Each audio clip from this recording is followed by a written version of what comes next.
Thank you so much. Fasten your seatbelts for our final panel. Crypto assets. Are they the future of finance or just a risky gamble? Let's debate. Please welcome on the stage Chairman of iCapital Venture, Achille Agbe. Please applause. Thank you. Digital Euro Association Executive Director, Tamara Ferreira Schmidt. World Gold Council, Central Banks and Public Policy Director, Tatiana Fick. Welcome. And Finantsinspektsioon, Estonian Financial Supervision Authority, Chairman of the Management Board, Kilvar Kessler. And our moderator, World Federation of Investors, Chair Mark Northway. Welcome. Hi.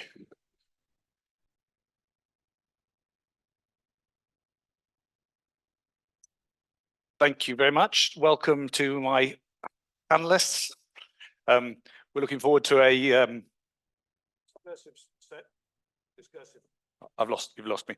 Discursive session today, so feel free to hit us with questions online. Feel free to hit us with questions in person. If they need to be put to the end of the session, I'll do that. But otherwise, we'll deal with them as we come along. So I'm going to start, please, by asking my panelists if they wouldn't mind introducing. Well, actually, no. Before we do that, a little bit of background in terms of numbers, I guess. Cryptos remains a fairly intransparent part of the market for many people. And I think the ShareSoc, of which I am a director, World Federation of Investors, of which I'm chair, and Better Finance, for which I'm an observer on the board. It's fair to say that the approach that those organizations have had to crypto historically has been cautiously cynical. And there has been an assumption that this would be a passing phase, and there's tended to be an assumption that these are elements that are somewhat dangerous for consumers and that one needs to be scared of. I think there are a couple of things that have changed very substantially. First is the growth. First is the fact that the cryptos remain, crypto assets writ large remain very much in evidence. Secondly, the fact that the use cases have grown very substantially. And more recently, the fact that the US SEC in particular has allowed access to Bitcoin-related ETFs. The impact of that, the immediate impact of that is that the ETF BlackRock IBIT ETF now owns 284,000 Bitcoins. It has a market cap, in dollar terms, of $19.4 billion. It's achieved that in 137 days. This is the largest ETF in existence and the fastest growing ETF in existence. So I think one has to accept that there's a degree of permanence around the asset class, and one has to accept that there's a degree of convergence between the crypto world and what we would have deemed traditional finance. In terms of cryptocurrency market cap, we're now sitting at around $2.7 trillion US dollars. And that is up 131% in 1 year. And to put that in context, US equity market cap is around 51 trillion. Global equity is around 109 trillion. So we're talking 3% of the global equity market cap. Global assets in total are around 500 trillion. Perhaps more relevant, US money supply is 22 trillion. And the gold market cap is 10 trillion. So we're talking about an asset that is substantial in terms of AUM.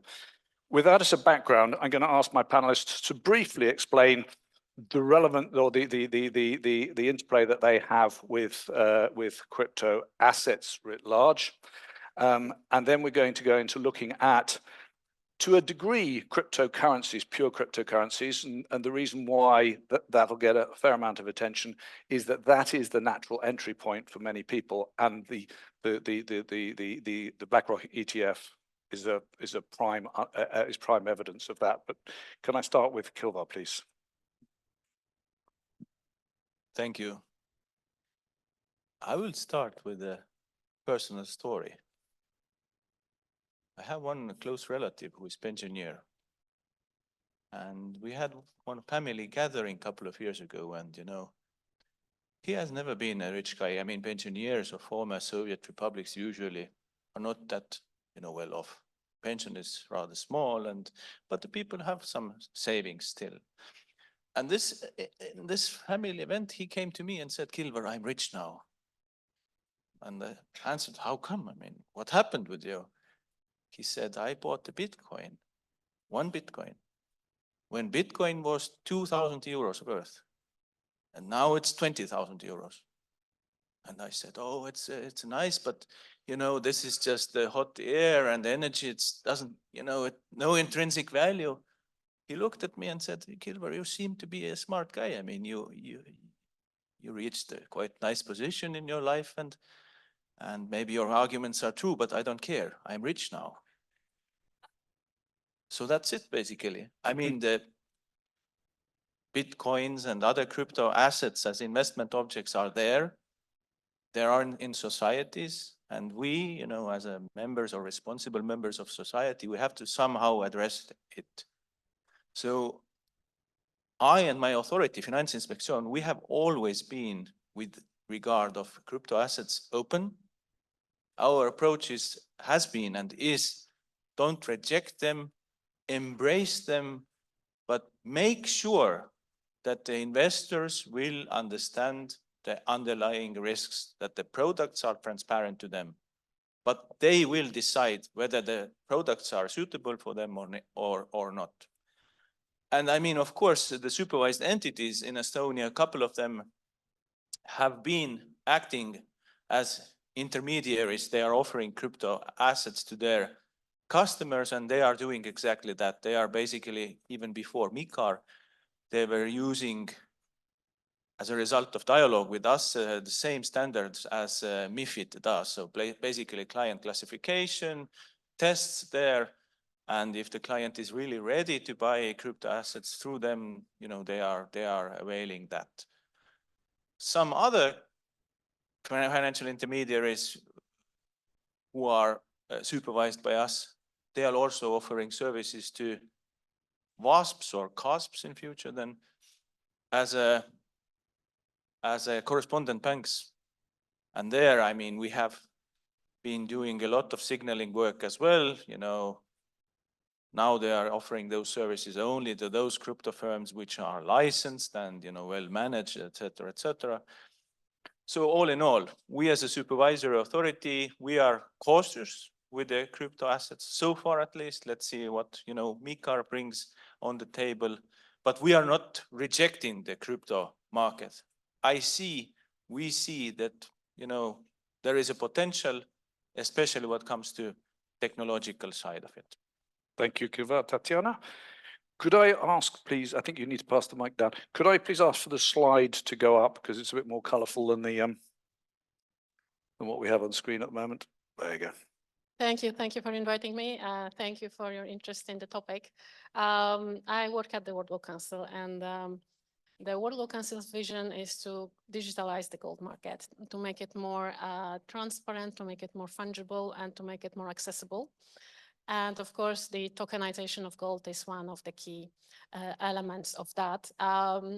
Just to start on the tokenization. So as you probably know, the process of tokenization means that there is a digital representation created on blockchain of an asset, of an existing asset. So in our case, we would be talking about tokenizing gold, which is creating a digital twin of an existing piece of gold. And what I think is important, and also for our discussion later, maybe it's important to differentiate between different types of tokens, between tokenized assets, like, as I mentioned, digital twins of existing assets, and new assets that can only be enabled via blockchain, via DLT. And here we are talking about a number of different asset classes, cryptocurrencies such as Bitcoin or Ethereum being one of them, and of course risks related to tokenized real-world assets versus risks related to cryptocurrencies are very different. So maybe I'll stop here, and yeah, so that's what we are interested in at the moment, which is the digitalization of the gold market and tokenization of gold. Thank you. Tamara, please. Thank you for having me. I'm Tamara. I'm the Executive Director at the Digital Euro Association, which is a think tank focused on digital money, the public and the private, so CBDCs, but also stable coins, crypto assets, and other kinds of digital money. And our mission is to bring together different agents in the market to discuss digital money related topics. And I believe that crypto assets can be both, so legitimate investments and consumer threats sometimes. For one side, it can be many great opportunities for high returns, but at the same time also brings significant risks that the investors need to consider when we're talking and you're thinking and investing in those kind of assets. So it's mixed feelings. Thank you. Julia? Thank you.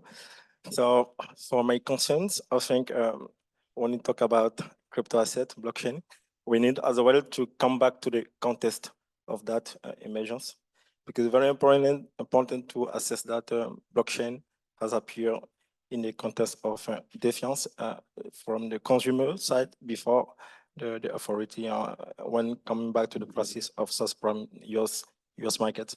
So of course, the first applications of blockchain has been the currency. That's why today we are here. But I think for me, blockchain is a cross technology which can fit a couple of sectors. So today, after 10 years till today, we see that the global adoption of that technology now has been growing up.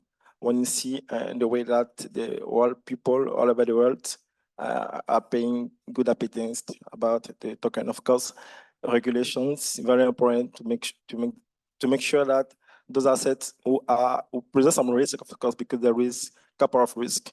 There is smart contract risk, there is operational risks, there is liquidity risk, couple of risks behind the asset. But the main question is to understand first, what is those assets? As Tatiana mentioned, it's very important to understand for the consumer side which kind of asset you want to deal with it, because once you determine the nature of the asset, then the proper regulation can apply. Very important. That is a fact. Another fact is as well to know the platform, because the question of the platform where those tokens are live is very important. Exactly as the financial market, we have the primary market, we also do have the secondary market, very important. And so today we can have like 4 types of markets.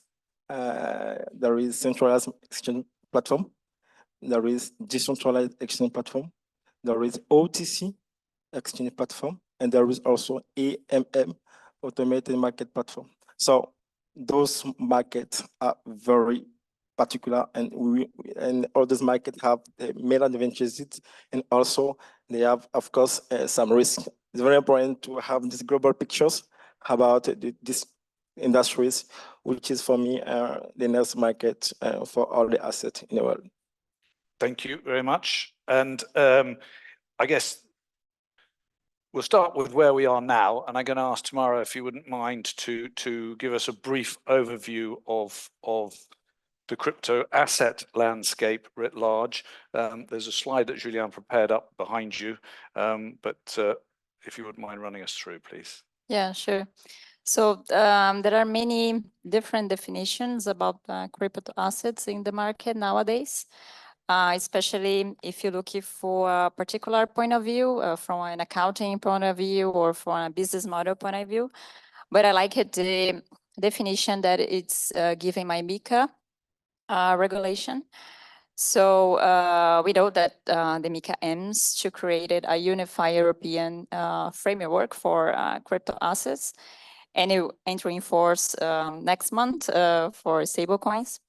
And it says that crypto assets, it's a digital representation of a value or rights that can be transferable electronically and also stored electronically, and use DLT technology or similar technology. And it includes, of course, cryptocurrencies. So everybody knows Bitcoin. This was the beginning of everything.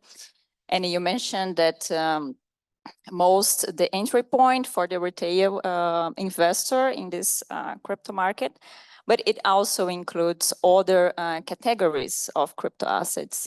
So we can mention stable coins that aims to be a stable crypto asset. We can also mention security tokens or investment tokens that have these characteristics of be an investment. So you expected some kind of income. We can mention non-fungible tokens, so NFTs, which are unique digital assets like Bored Ape or CryptoKitties. We have many other examples in the market. We can mention utility tokens that it's not meant to be an investment, but you can use for access some kind of services in the platforms. For example, Binance token you can use for pay for trading fees in the Binance exchange. And you can also mention CBDCs, for example. It's also a category of crypto assets, not so much in the investment field, but it's classified as crypto assets.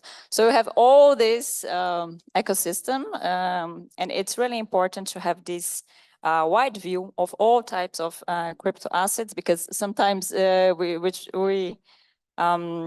remember only cryptocurrencies, but it's much broader, the cryptocurrencies. And why we have all these types of crypto assets? Because it's related with different use cases, different technologies, economic needs, consumer needs.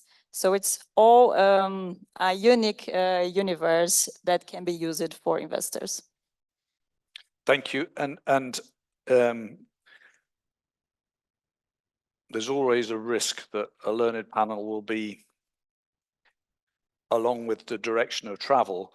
But I think the reality is still that the cryptocurrencies represent a massive percentage of the outstanding assets under management. So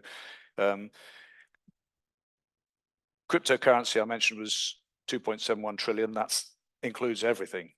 If I then separate out decentralized finance, it's 110 billion. That's 4% of the token market. And stablecoin, 162 billion, 6%. So we're talking about something which is an emerging use case, an emerging investment case as well, but in some cases.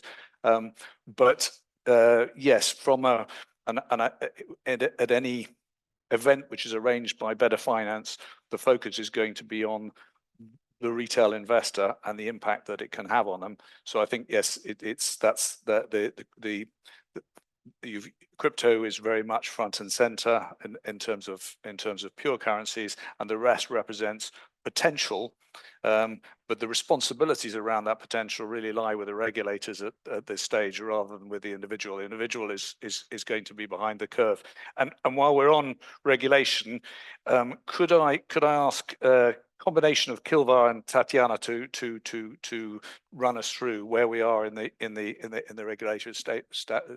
regulatory landscape?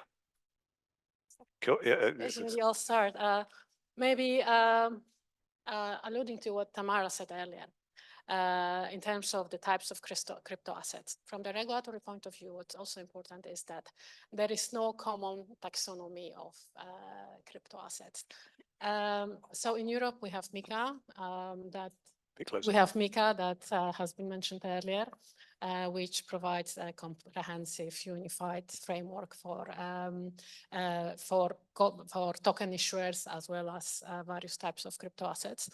But what I think is important is that we have a harmonized approach through various jurisdictions, because crypto asset markets are by definition global.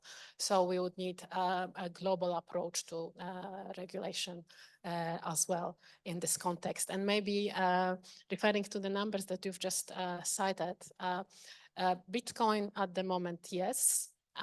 But for example, if you look at one of the latest analysis by Boston Consulting Group, they envisaged, or they forecast that by 2030, again going back to tokenized real world assets,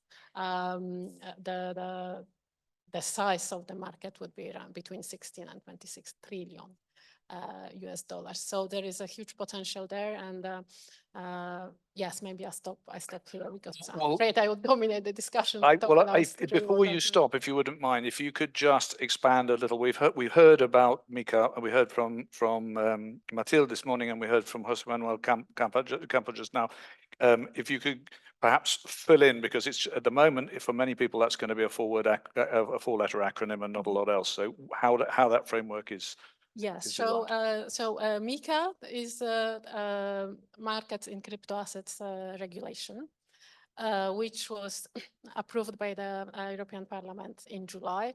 At the moment, we're at the stage of drafting level 2 technical guidelines, and this process should be completed at the end of this year, like in terms of all guidelines, and it should be in force from the beginning of next year. As I mentioned earlier, so this is this is going to be a harmonized regulation applying to all countries. At the moment, there are different regulations in various jurisdictions. So obviously, what we want we want to have a harmonized regulatory framework. In terms of the scope and what it covers, so it covers various types of tokens, and maybe again mentioning or alluding to what Tamara said earlier. So basically, the definition of a crypto asset under MiCA is divided into like 3 types of tokens: utility tokens, e-money tokens, and asset reference tokens. And it also covers all crypto asset service providers, so gold token issuers, exchanges, so all entities that are involved in the crypto asset market in general. Super, thank you. Kilvar? Thanks. Yeah, this would be then the EU happy ending what comes to the crypto markets, the regulation referred. By the way, raise your hands who has read it through. It's 500 plus pages, by the way, and I tried to do it. I covered the first 300 pages, but then my strength was over. So it's pretty heavy piece of legislation. Let me very briefly talk to you what happened prior to that on the basis of Estonian example. Almost 7 years ago, some of our decision makers said, "Oh, crypto, this is new gold. Let's regulate it. Let's attract, businesses to Estonia to establish their headquarters in Estonia." So, well, decision makers also asked from us, Finantsinspektsioon, that are you ready to supervise those entities? And then we said, okay, well, of course, but 1, 2, 3, we need those, pinpoints to be regulated. No, it's too much. Don't regulate them. Just register. We said, no, thank you. It's not enough. We don't want to take the risk. So, well, the outcome was that we had very minimal regulation 7 years ago, and then part of police force, FIU, was starting to register the WASPs or crypto companies. The outcome was that after 2 years, we had 2,000 plus licenses of crypto companies, which according to the data back then was more than 50% of total crypto companies in the world registered. So quite, you should be proud of that. No, not at all, because then the risks started to realize. I mean, all over the world, we received complaints that, your companies are doing not that good things. Some of the governments also established international financial sanctions towards the Estonian quote-unquote crypto companies, and then our decision makers understood, well, it's not that good that we have minimum regulation and only registration. So the new FIU decreased the number of licenses by terminating en masse the licenses from 2,000 to 50. So currently we have 50 licenses in Estonia. We, as a financial supervisor, we will be under MiCAR, the competent authority, so the powers will be transferred to us. And then again, taking this background, we will be healthily conservative in evaluating the license applications and granting licenses. The story, the lesson for us is that, well, too few regulation is maybe even worse than no regulation. What comes to the current EU one, for us, it's a little bit overkill, but that's what we have, so better than nothing. Thank you. Right, I'm going to, little like a dog with a bone, I'm going to go back to pure cryptocurrencies. And we've spoken about the increased retail access through the likes of ETF and the impact that is already starting to have. But I'm interested in the panelists' views of pure currencies as traded assets versus investable assets, and as a store of value. Yeah, if you wouldn't mind, Achille, starting with that. Yeah. Well, so maybe a few words about the regulation as well, because when talking about like cryptocurrency, of course, using to the real economy, because I use that crypto for buying purposes. So very important to understand that regulation. So I think MiCA is only regulated 3 kind of crypto asset. We have like utility token, which doesn't have prior any regulation to the existing regulation. We have also e-money tokens as well as stable coin and all those coins.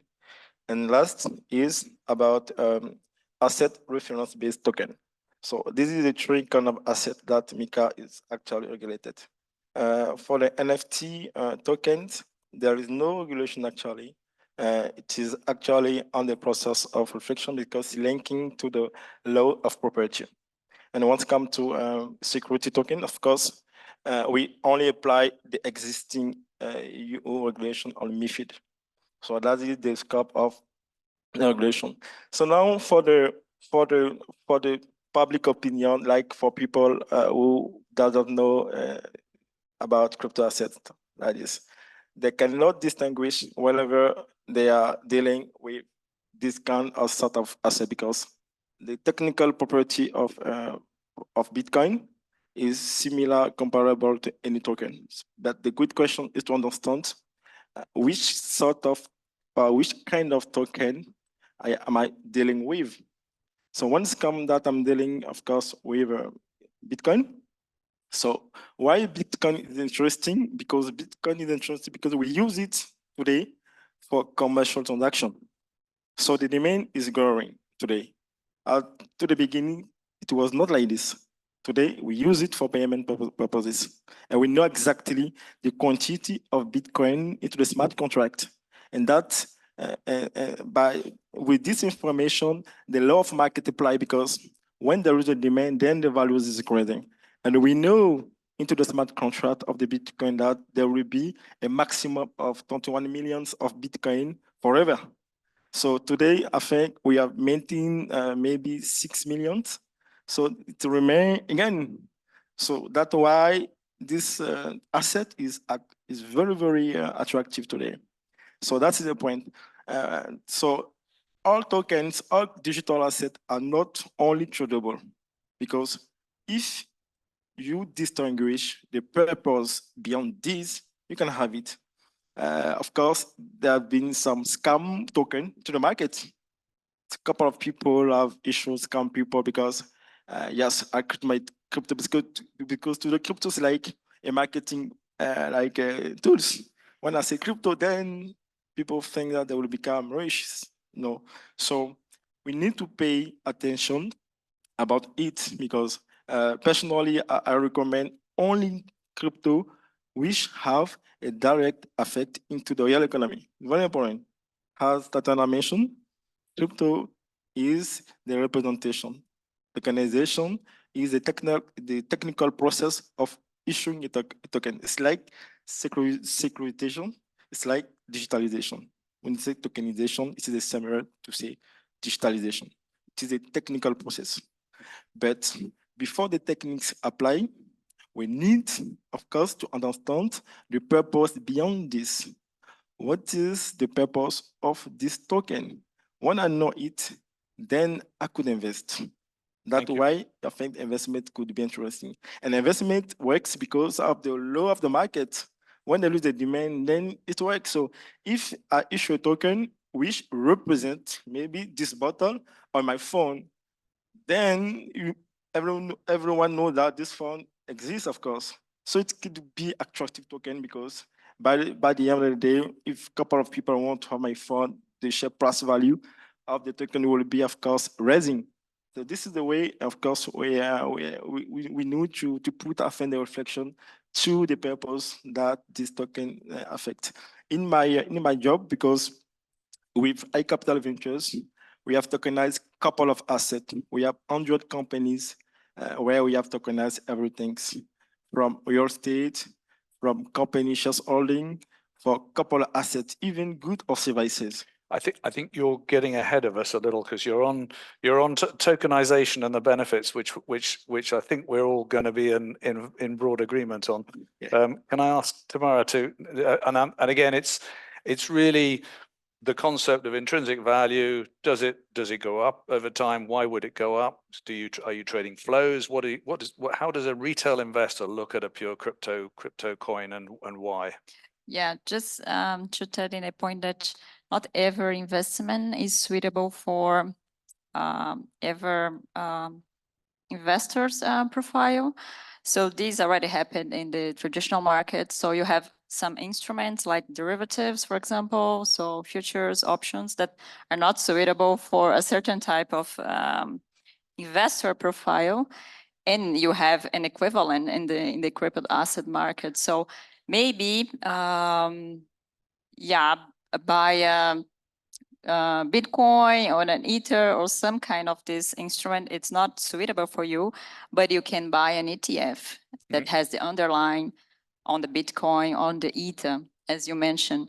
So when you have these instruments that can make it possible the retail investor to invest in those kinds of investments. So it's also good because you can transform this investment as accessible investment, and this could become an option, and maybe buy a Bitcoin or an Ether. It's not an option, so it's good for the market. I'm gonna play slightly devil's advocate because one could argue that investing in the currency is misunderstanding its purpose. Using it is to understand its purpose.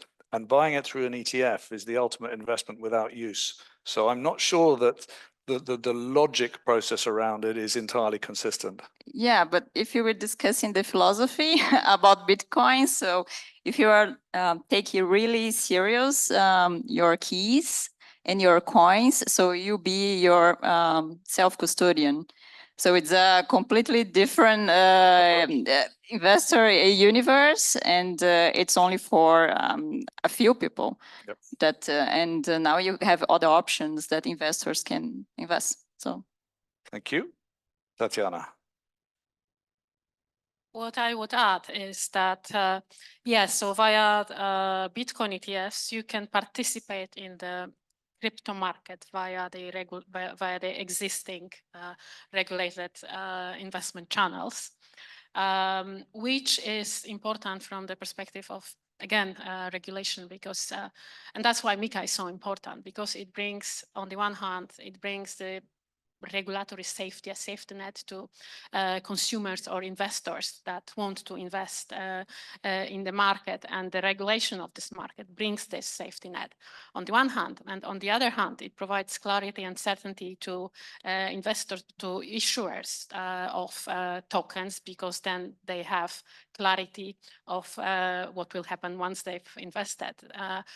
They will not be told, let's say, in 2 years that all their activities that they have performed under now have actually been illegal, and they would not suddenly receive, for example, wealth notice as it happens sometimes in the US with the law by enforcement approach. So yeah, so what I wanted to say is that the Bitcoin ETFs provide us access to the crypto market.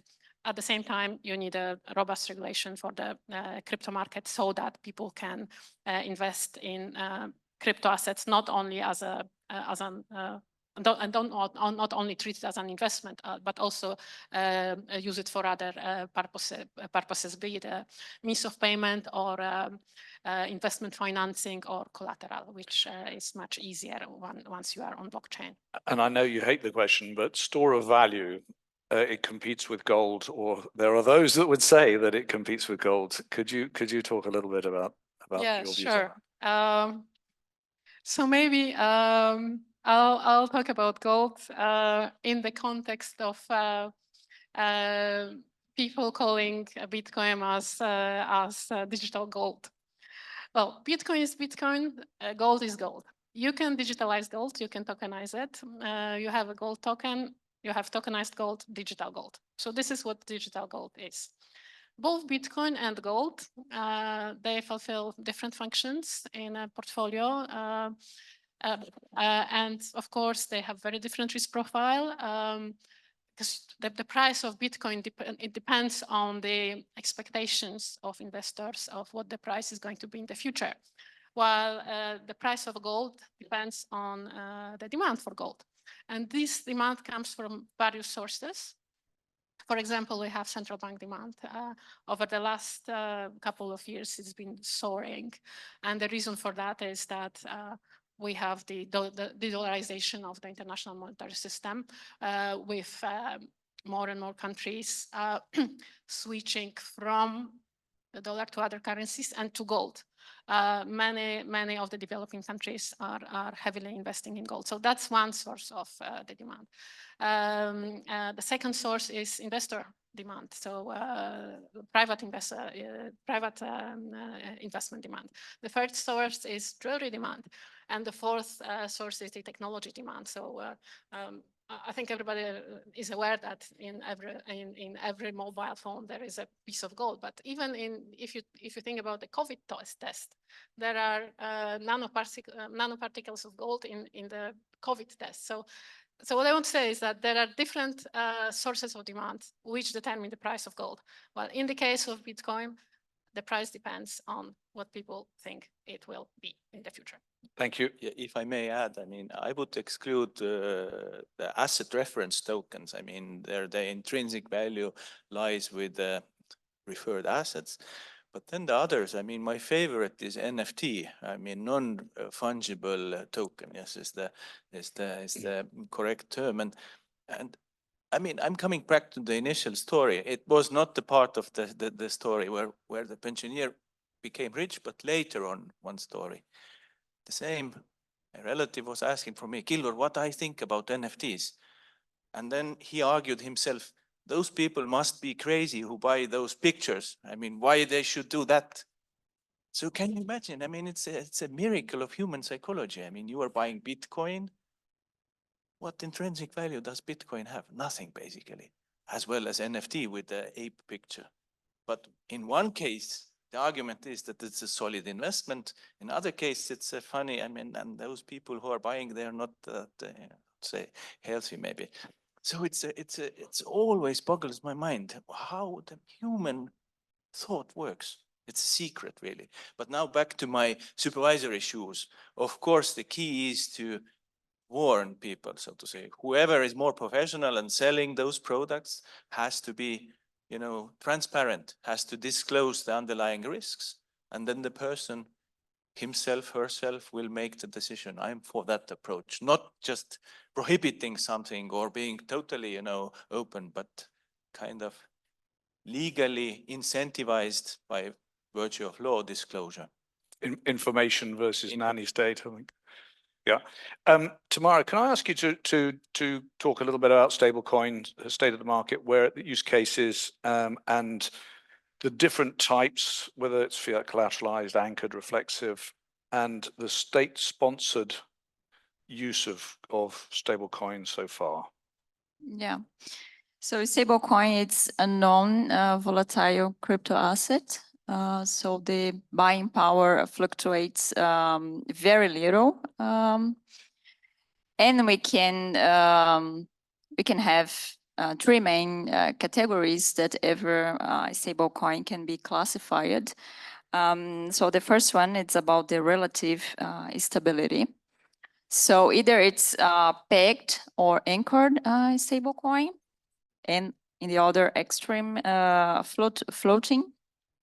Then we have the second category, which is the stability method. So it can be governed or algorithmic. And the last category, it's the collateral type. So it can be endogenous or exogenous.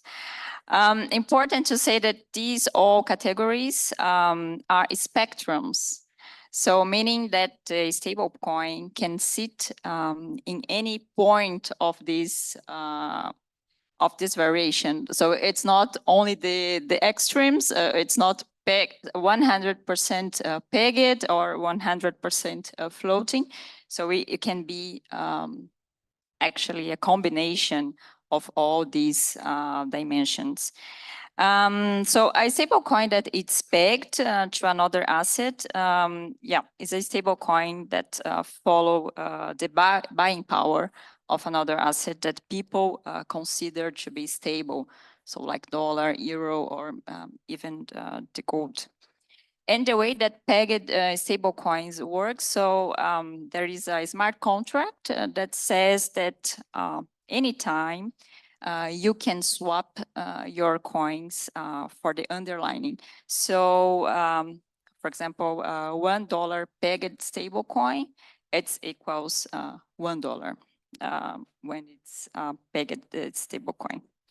And in the floating stablecoin, so you don't have this obligation to be 100% of the time pegged to your underlying. Now, looking for the stability method, you can have the algorithmic. So a stablecoin that is algorithm, it uses automated method to mine or burn tokens in order to maintain their stability. And the contrary is governed. It means that has any kind of human intervention in this mechanism.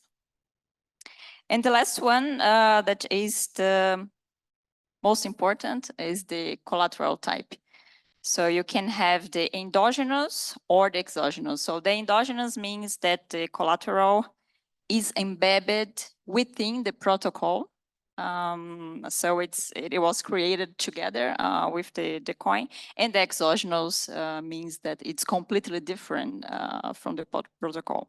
So we have just to give an example, we had the Terra Luna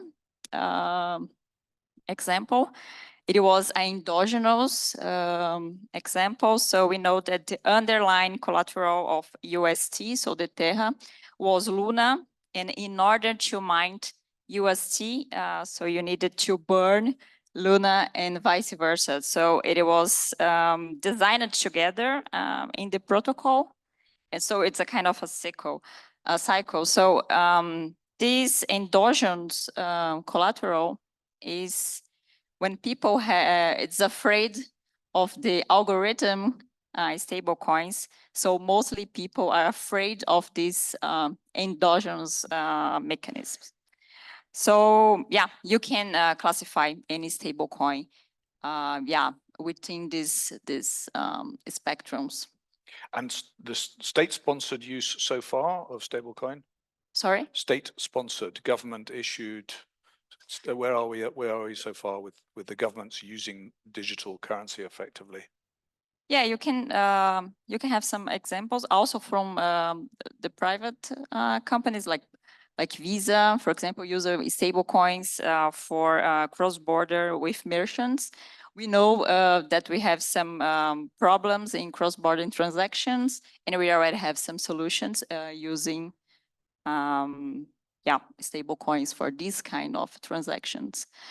I think that governments are more looking in the CBDCs, so the public one, the money that will be issued by the central bank and then distributed by the commercial banks. This is what I'm referring to. Yeah, exactly. Thank you very much. We get to the more intellectually interesting part, I think, now, which is tokenization and the future use cases, or existing use cases and future use cases of tokenization. Julien has described it as securitization equivalent, and I think that's a very clear description of what is going on there. Could we start with Tamara, just looking at the benefits of tokenization, and then we'll move to Julien, and then up to Tatiana. Yeah, sure. So we can mention, for example, tokenized deposits. So which are, you already have the normal deposit in your bank, and then the banks are representing this kind of deposit on chain and created tokens for it. So it's maybe we can see some benefits like atomic transactions. For example, this can reduces counterparty risks and also settlement risks because they are using this instrument to transaction with other banks, make the cross-border transactions. So we can mention other benefits like you can have these tokenized deposits have the relationship with the CBDCs. We can also have the relationship with programmable payments. Do not confuse with programmable money, which is a completely different thing. We can have this also these tokens related with the open bank, fast payments. So many good benefits. Thank you, Julien. Benefits tokenization. Well, so when it comes to tokenization, of course, there is a couple of advantages to add fuels in addition to what Tamara said. I could say, of course, the liquidity, because tokenization increases the liquidity. We all know that traditional markets somehow can become illiquid because investors don't want maybe to sell back the securities. So by the tokenizations, the market can become liquid, and there is also what you call a fractionable asset. So the technology, of course, allows like the issuer to make his asset fractionable, and that creates, of course, a very large range of token. So for me, I think tokenizations is the next market for the global economy. Why? Because everyone wants asset today. It is a point. Second, the companies today become more and more global and international. So it's very important to think a global market where all those assets run by, of course, performing companies could be accessible. So to give some an example of tokenization, because I have that practiced every day before going to tokenizations, there is some diligence that you have to take beforehand. So technically, I think there are like 3 kinds of diligence before going to tokenization. First of all is legal diligence. That means that we need to understand again the legal nature of this asset. So this work needs to be done because maybe I'm dealing right now with an NFT, for instance, or a neutrality token. So this is another point. The second point, when we've done that legal qualifications, it's very important. If this token is issued by company, it needs to have a decision of the board because it is a legal decision. If I take an example, I am the owner of a company and we need to tokenize something to the company. Before doing it technically, there should be the board and a decision and that could allow us to do it. That is for the legal part. Now there is the financial part. In the financial part, we call it technical economics. It's like the economy beyond the token.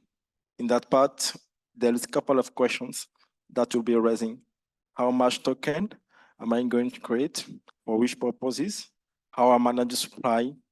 What will be the market where I will need to issue those tokens, like primary market? Of course, if this token need to be then traded into an exchange, maybe a decentralized exchange or a centralized exchange. So all those financial questions need to be clear as well. I call it economics for the supply. And the last is now the technical part. So when we are ready for the 2.0 now to tokenize, it is a minute. It just play and play. So we deploy now the token, and now we can follow the roadmap that we have and to set up. And from the perspective of a company, it's very important, even for startups and SMEs. Why? Because we all know that those companies have some problem raising funds to support the operation needs or the CapEx investment as well. So once come, for instance, through the OPEX operating expenditure need, it's very simple for them to issue a token. This will evolve to be diluted, of course, to be able to be diluted. So I can issue a token which represents a current asset or a current good or a current or future. The both is working. It could represent current or future good, current or future services, current or future asset. And then based on that, I can issue the token. And from the perspective of the company, it is a fundraising process because when an investor now is going to buy those current and future assets by this means or by this mechanism, the company is raising funds, the investors having the virtual representation of the underlying asset, then you could have it. And you will see that in the tokenomics, we explain clearly how this token needs to be tradable and all the advantages that could be linking, of course, to this token. Thank you very much, Tatiana. Thank you. Maybe building on what Tamara and Julian have just said, I'd group the benefits of tokenization into three parts. So the first one being increased accessibility. So we have easier cross-border transactions. We have 24/7 access. We have fractionalized ownership. And I think that's a very big plus and a very big benefit. My favorite example here is imagine an investor with a small investment budget, very small investment budget, somewhere, anywhere in the world, Southeast Asia, let's say, or Europe, or I don't know, Africa somewhere, and they can invest in a building on Wall Street. So this is in a tokenized building on Wall Street. So these are the sort of benefits that tokenization provides. So that's the first part. So extended accessibility. You also have efficiency gains, so reduced costs, streamlined processes, peer-to-peer transactions, more accurate price delivery.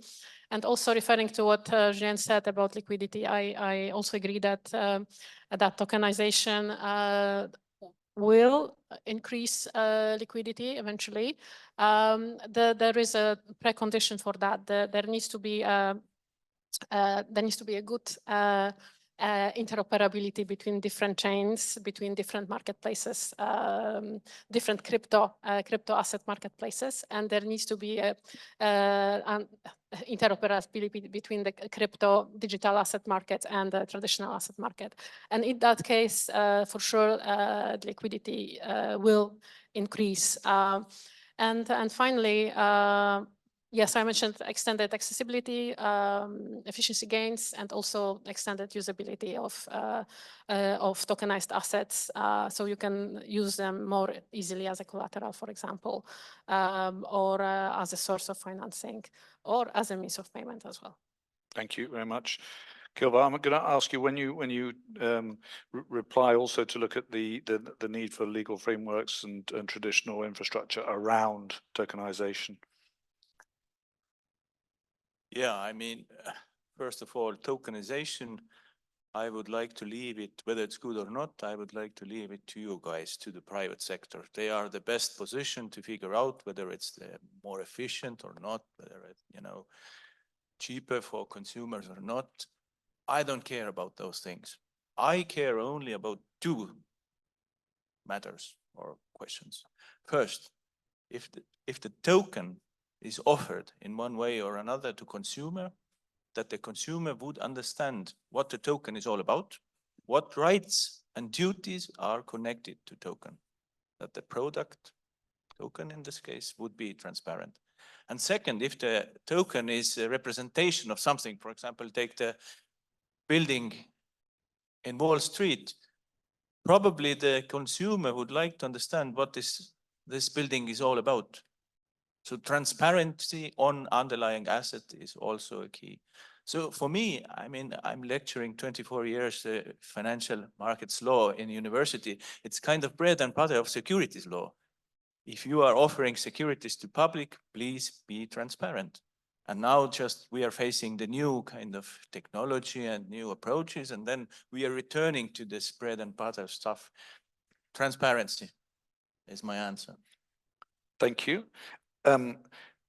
Future use cases, I mean, some that spring to mind, carbon credits, oil commodities, real estate, we've mentioned trade finance. The use cases are phenomenal for tokenization. I think it's where the confluence, there is a convergence going on between real world assets and the crypto universe. And that convergence relies heavily on trust. Trust is built around, in many cases, the existing infrastructure, whether it be registrars, whether it be traditional exchanges, whether it be custody functions. But I can also see a degree of threat of disintermediation and existential threat to some of those functions. Can you talk a little bit about how you see the world developing from the perspective of that traditional infrastructure marrying with tokenization?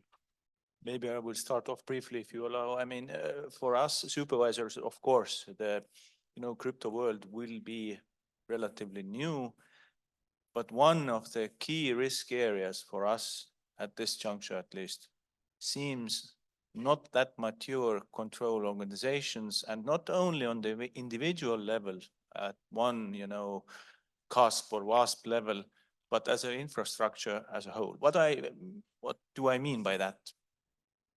Let's assume that in current kind of classical financial sector, there will be a large-scale fraud in one of the financial intermediaries, classical ones, supervised, but frauds happen. When today morning we saw the slide Wirecard, by the way, was one of the with largest market cap there, and it was very comforting to note that.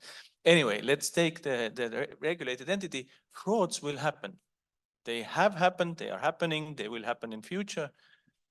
In case of classical financial market, you have well-established infrastructure, and then the players of the infrastructure there, they are in one way or another regulated entities as well. So in a way, those are working together to mitigate the fraud risk in a way. Even if the fraud happens, I mean, the you know, the persons who have suffered damages, they maybe can recover something out of it.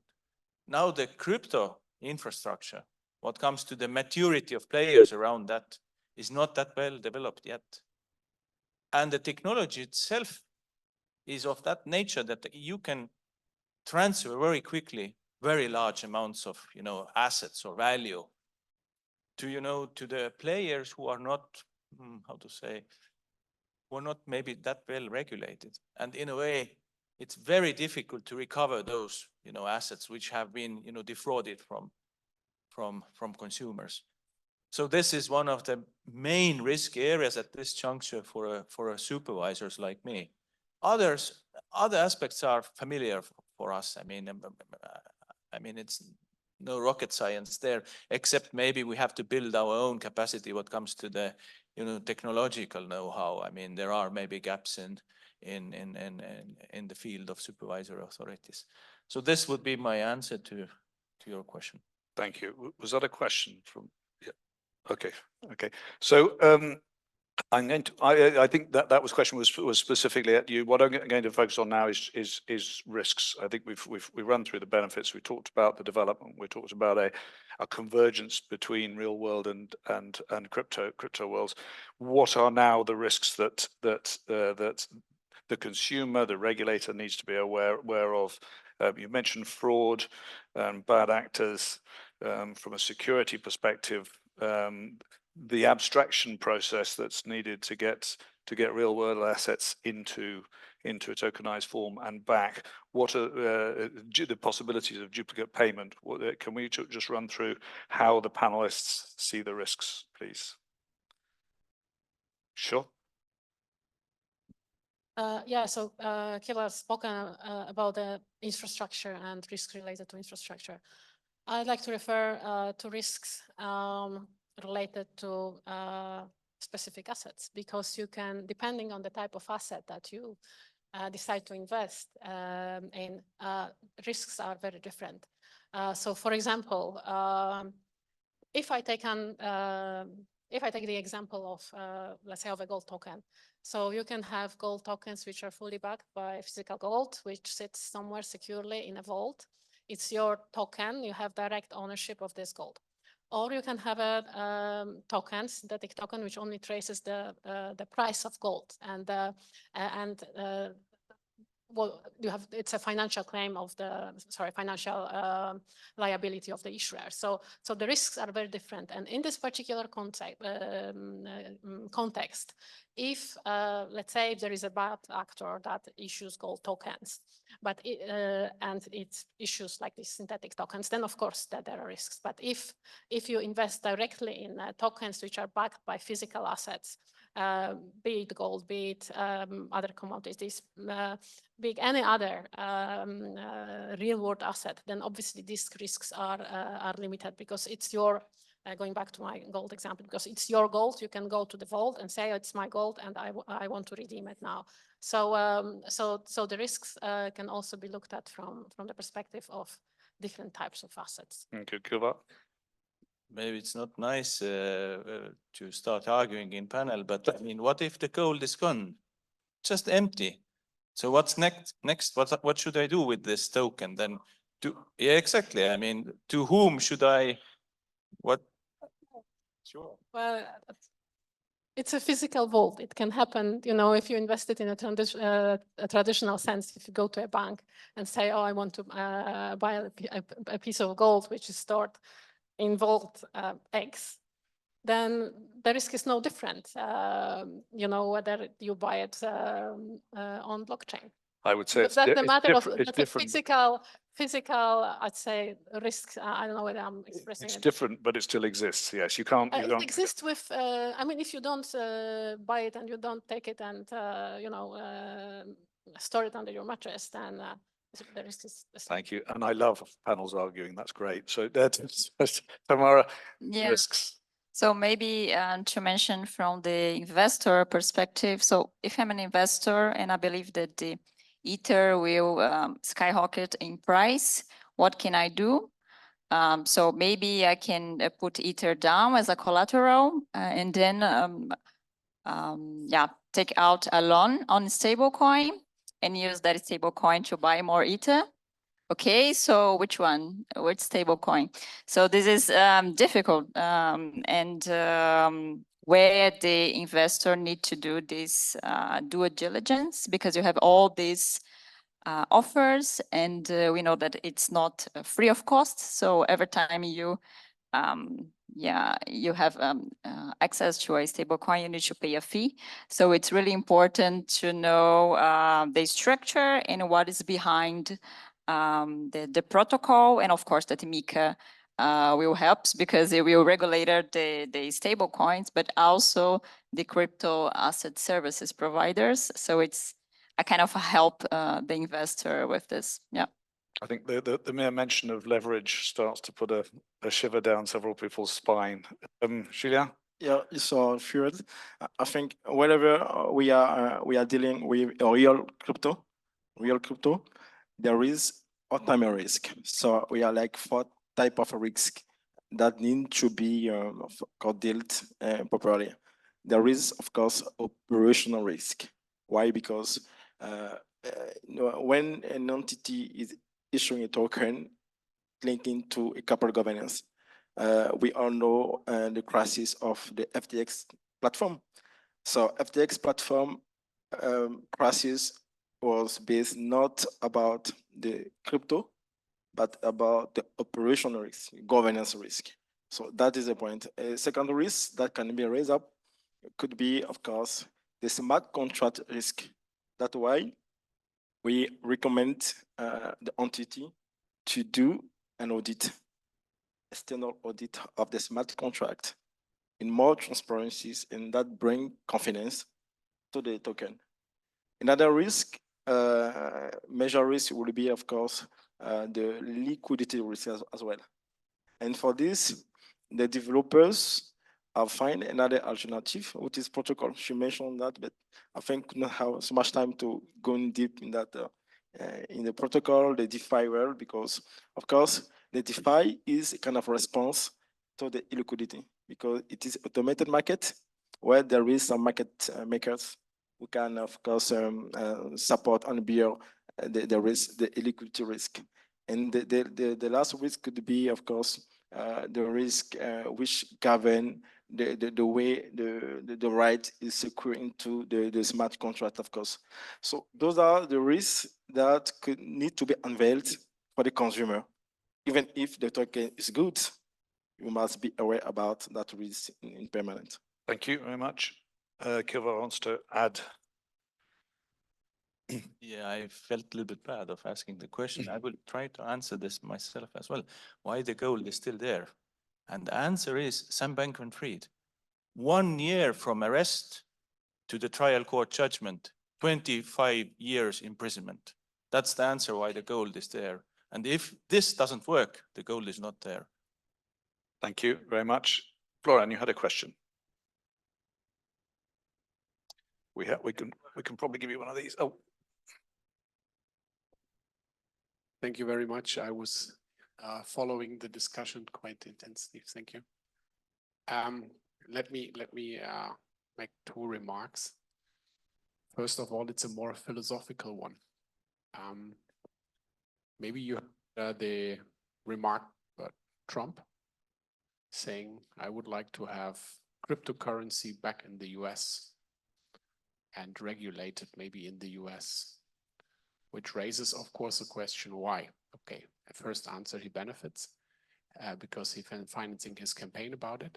But the second answer is, I think, more interesting. That means he would like to have more control about cryptocurrency in the US. And what's the next step? Yes, cryptocurrency industry is eroding the US dollar and euro. So it's eroding democracies. Cui bono? Who has a benefit of it? Our democratic friends in Beijing? Maybe. Or in Moscow? Is that right? It's a philosophical question. We have to answer it by ourselves. Do we want that? All the technical benefits totally appreciated.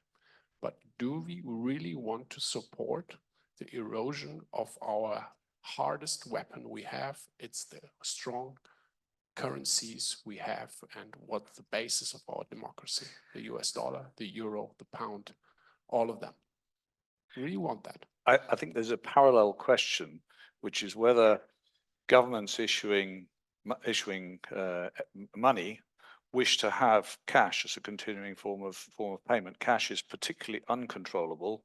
Digital currencies are very highly controllable, and there is at least a thought that it may be in the interests of governments to move to an electronic process. You know the second sentence of Trump. He said, "I will never issue a dollar based on crypto." That's another stupidity. Anyway, one question. All this tokenization is very familiar and similar to shares. Do you think that at the end of the day, we would have the same regulation for tokens, crypto parts, as we have for shares? That we, for instance, know who are the other shareholders, who are the other holders of a cryptocurrency? I think this is a very transparency issue we have. If I know that 80% of Bitcoin is owned in China and has never moved in the last 10 years, I definitely know who is really capable to influence the price of a Bitcoin. That's a question of transparency. And do I know this, for instance, in all the other currencies? Is there a regulation where we know transparent who owns the other parts of this investment? Just an example. Yeah. Do you think that we're going in this direction, that at the end of the day, we have a share similar structure of all this tokenization? So I'm just going to, from my perspective, I think we're already moving in that direction. You have governance tokens, you have tokens which effectively represent ownerless corporations, but they are to all intents and purposes shares. So you already have an equivalence. The question is just, does the legal framework draw those together? But Kilvar, you may have a view. And I think we are moving towards that direction. I mean, take the travel rule, for example, I mean, which is the step towards transparency. I think more fails we have in that field, what comes to whether we have transparency or not. I mean, usually the regulation towards more transparency is a function of a failure.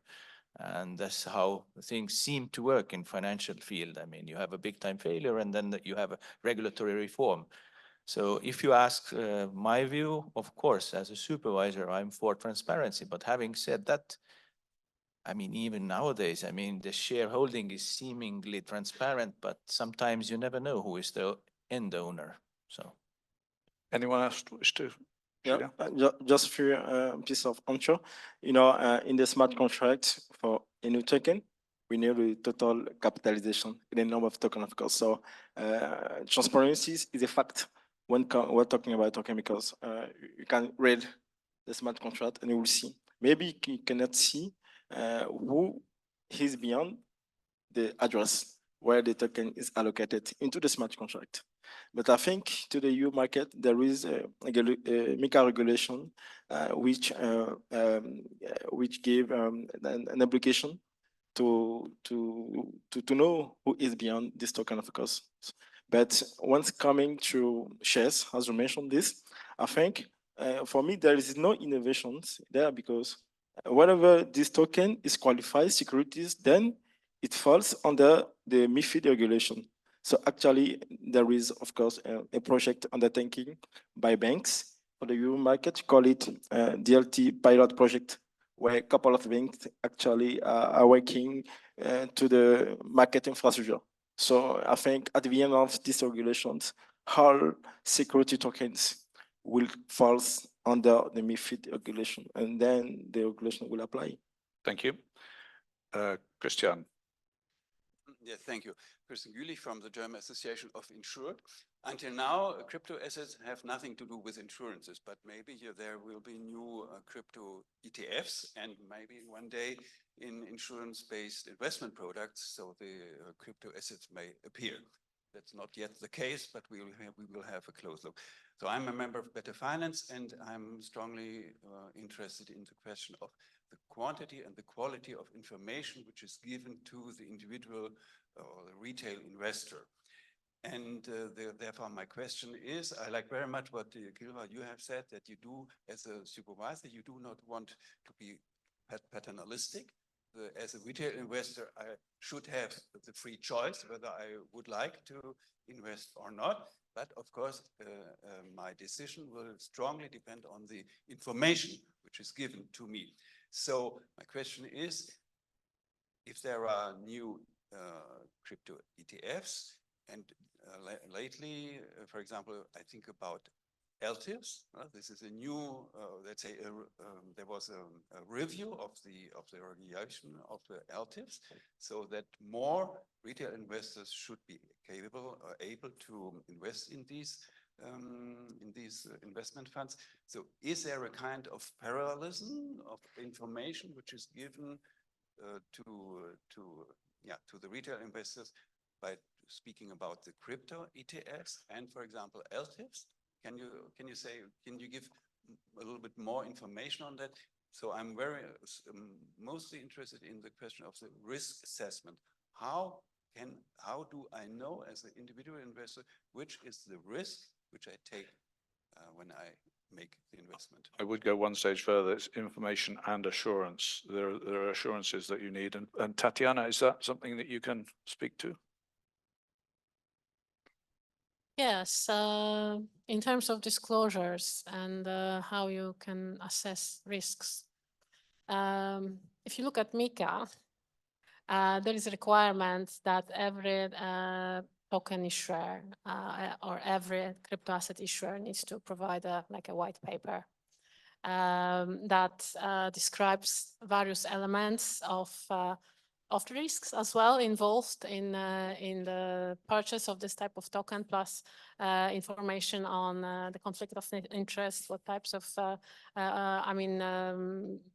governance issues, third-party cooperation information. So there is a really lot of information that the issuers need to disclose, which will be available to investors.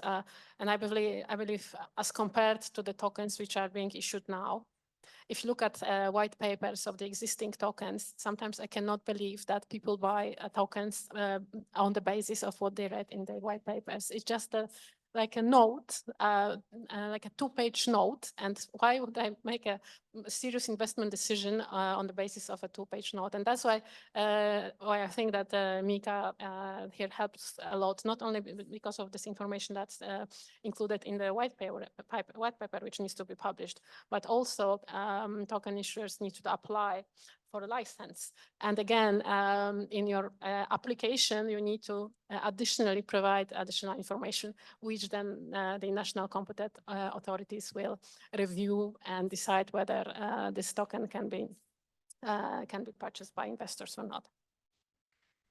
Maybe to add, I mean, what comes to information, there is always a trade-off. I mean, I was telling to you earlier secret that out of this 500 pages of MiCA, I could read only 300 pages. So if it's too extensive for a retail consumer, it's too much sometimes. But I agree. I mean, we have read also the earlier days white papers. They are very, very. I mean, they are not that intense what comes to information, and there is a room for development. But of course, it's everybody's own decision. I mean, if again take my relative, I mean, he's rich now. I mean, the Bitcoin price is even higher than it's 70,000 or something. So getting richer and richer, and I'm stupid because I haven't invested to Bitcoin. Yeah, that's life. Yeah. Just one last sentence on this. You do not need to read MiCA, 500 pages of MiCA, to be able to invest in a crypto asset. White paper is an appendix, actually. And it's more like a prospectus. If I were to make a parallel with the traditional finance world, I'd say white paper is comparable to a prospectus, so you should be able to find all the information that you find relevant in the white paper. A very, very, very short prospectus. I'm going to take one further question here, and then I'm going to have to stop us because we're running over time.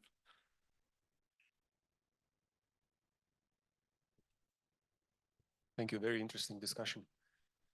I want to react to some of the comments that have been made. 3 points on trust, vanity, and scarcity. On trust. I like them or I don't. Actually, I don't. But some of the companies need to deal with Russian companies. Do we settle in rubles or we settle in euros? And if we settle, on which correspondent bank account? They don't trust us, we don't trust them. The issue of trust is then you don't have an intermediary that you can trust. And that is the essence of the distributed finance or the decentralized finance, where there is no trust. Is this situation, an edge case? No, we have a country called Lebanon. There is no trust. There is no, it's a failed state. If I need to borrow a land from someone, in which currency do I do that? In cash? If I do it in, I don't know, is it dirhams or Lebanese dollars, whatever, I don't trust them because, the value is not backed by any government or legal framework anymore because the courts are not working, nothing is working. And what is the proposition that, development agencies are looking for? Maybe we can create a trustless system where I don't have to trust a centralized entity. So that's on trust. On vanity. When I look at the panel, I see lots of tokens, not the ones behind your back, but the ones that you are wearing. A very nice tie. But how do I know it's an original? I don't, right? And I'm making a comment on a physical appearance here. And some people live not in the physical world, and there are quite many of them. And I'm talking about, simple things that they spend their time. And I'm not talking about the adult industry, I'm talking about the games.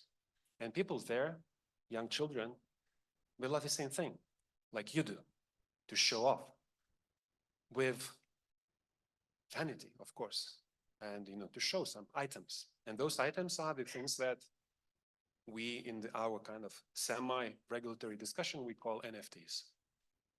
And then on scarcity.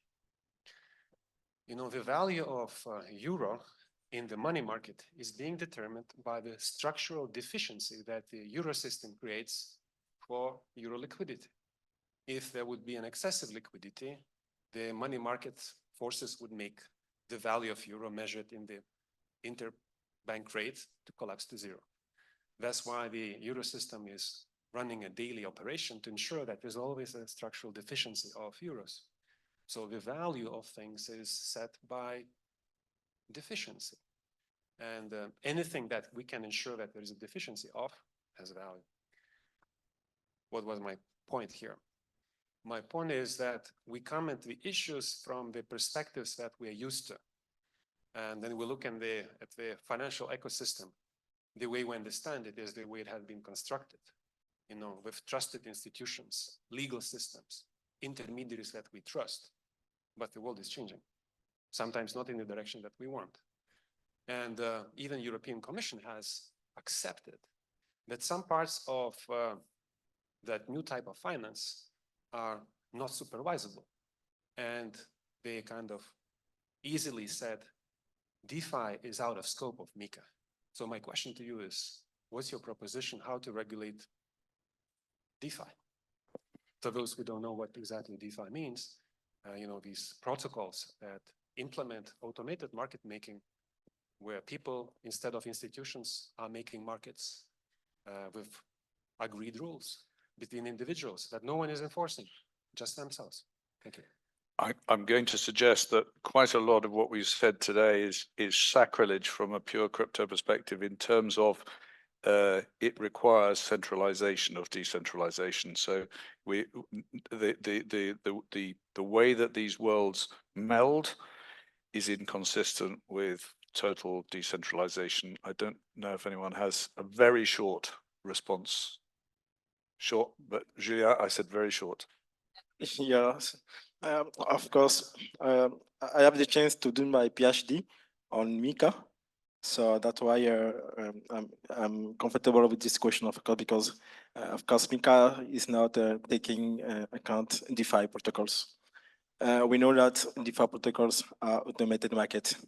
So one of the pieces that you can observe to better assess or control this will be to impose to the actors, to the market maker, to do some audit, external audit to the smart contract.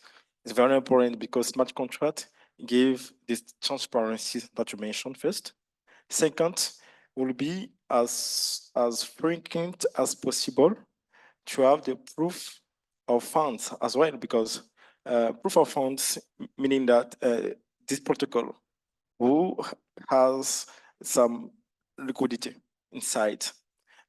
We need to know the activities of this pool, so we can issue maybe quarterly proof of funds to see the activities. But I think actually there is a big reflection on this topic because it is complex because of the DeFi. Because DeFi will impact even insurance and a couple of things, the lending processes. So this will be, I think, the next point of the MiCA 2. So MiCA 2 will try to address, of course, those kind of questions. Right. We are running over time and we're holding someone up, and there's a drink afterwards. 2 words from each of you, maximum, please. Legitimate investments or consumer threats? Julien. Okay, 2 words. You need to know the legal nature of those assets, of course, and to be aware about the constant risk. And I said there are 4 constant risks: operational risks, to know the management, liquidity risk, of course, counterparty risks, and last is smart contract risk. So that is my advice for you. Tamara, 2 words. It can be both. Tatiana, 2 words. Depends on the asset. But if you look at crypto assets and how they can contribute, I think it's an unmissable opportunity. I think the future is digital, crypto asset and blockchains and the future of finance. Thank you. Kilvar. Yeah, my both is already taken, so but I have to repeat both. Thank you very much. And I think I've probably moved over the last couple of years from consumer threats to both. So I think that puts us all in a similar place. I'm going to say thank you very much indeed to my panelists, Julien, Tamara, Tatiana, Kilvar. Thank you very much indeed.